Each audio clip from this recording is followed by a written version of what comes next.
बरस सात को भयो है जबही, नौधा भक्ति चलाई तभी। अस भगवन की सेवा करई, सतगुरु कहो सो सीव न तरई। गुरु रविदास जब 7 वर्ष के हुए तो श्रद्धालु जन उनके पास आकर भक्ति का आनंद प्राप्त करने लगे। बरस 7 और चली गया, बहुत प्रीति केसो सु भया। ऐसी ही प्रभु भक्ति में 7 वर्ष और व्यतीत हो गए। प्रभु से उनकी बहुत गहरी प्रीति लग गई। वे रोज सद्कर्मों में तत्पर रहते थे। अपने हाथों से मेहनत करके संगत में आए संतों की सेवा किया करते थे। सीधो चाम मोली ले आवे, ताकि पन्ही अधिक बनावे। टूटे फाटे जरवा जोरे, संकति करे काहू न निहोरे। गुरु रविदास स्वयं चमड़े के सुंदर सुंदर जूते तैयार करते थे। कई बार संतों को तथा जनसाधारण को बिना कीमत लिए ही पन्ही भेंट कर दिया करते थे। इस ढंग से उन्होंने संदेश दिया कि सबको अपनी आजीविका के लिए तन मन से मेहनत करनी चाहिए। संतों की संगत और सेवा करके हरि भजन का लाभ लेना यही मनुष्य जीवन की सार्थकता है। बरस 7 ऐसी विधि गया, केसों के मन उपजी दया। तब हरि भक्त रूप धरी आयो, जन रविदास बहुत मन भायो। गुरु रविदास जब 21 वर्ष के हो गए तो एक दिन प्रभु साधु के वेश में उनके पास आए। गुरु रविदास उनके दर्शन कर बहुत प्रसन्न हुए।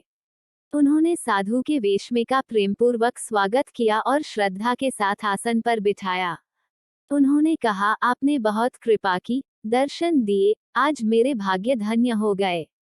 उन्होंने साधु के वेश में आए के चरणों को जल से धोया। इसके बाद एक घड़ी तक सत्संग हुआ, फिर को भोजन करवाया गया। भोजन के बाद आपसी चर्चा शुरू हो गई। हरि कहने लगे कि आपके पास कुछ संपत्ति तो दिखाई नहीं देती, आप अपना निर्वाह किस प्रकार करते हैं?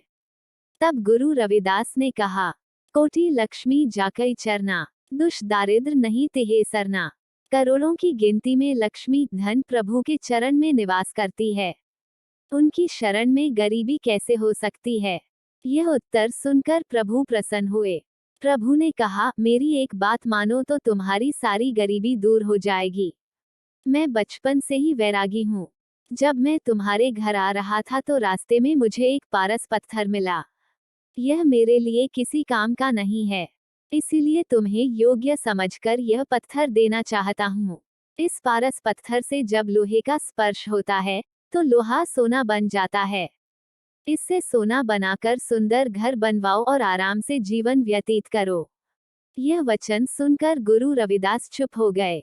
घरी एक रविदास ना बोलिया, हरि जी गांठी ते पारस खोलिया।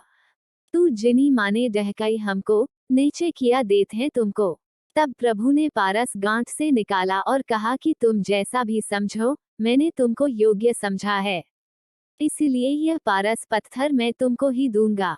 हरि ने पत्थर से एक सुई का स्पर्श किया तो वह सोने की हो गई। तब गुरु रविदास ने कहा कि इसको लेना तो दूर की बात है, इसकी तरफ कभी आंखें उठाकर भी नहीं देखूंगा। यदि सोने से ही सब काम बन जाए तो इतने सारे राजाओं ने राज्य क्यों छोड़े हैं?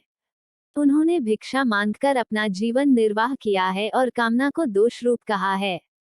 तब हरि ने कहा कि कंचन को दोष मत दो, कंचन से बैकुंठपुरी बनाई जा सकती है। तब गुरु रविदास ने कहा कि कंचन से बहुत पाप होते हैं और जीव नरक में जाता है। यह सुनकर हरि ने कहा कि यह मेरी अमानत तुम अपने पास रख लो। मैं कुछ दिनों के लिए यात्रा पर निकला हूँ, वापस आकर इसे ले जाऊंगा। 13 महीने बीत गए मगर गुरु रविदास ने उस पत्थर की ओर आंखें उठाकर देखा तक नहीं। जन रविदास न देखे काए, पास तेरुवे पहुंचो आए। तब हरि ने लौटकर पूछा कि इस पारस को तुमने क्यों नहीं निकाला, इसमें क्या दोष है? काहे स्वामी काढ़ी न जीना, कौन दोष पारस को दीना। जन रविदास कहे करी जोरे, मैं छाड़ियो पाथर के मोरे। गुरु रविदास ने कहा कि यह पत्थर मेरे किसी काम का नहीं है। मेरे पास हरि के नाम का पारस है, जो सर्वश्रेष्ठ है। पारस मोरे हरि को नामू, पत्थर सो मोही नाही कामू। दृष्टि पारस कंचन की राशि, अवस सकल माया की पासी। अंगीकार रविदास न कीनो, तब हरि अपनो पारस लीनो। जब गुरु रविदास ने पारस को स्वीकार नहीं किया, तब हरि पारस लेकर वहां से अंतर्ध्यान हो गए।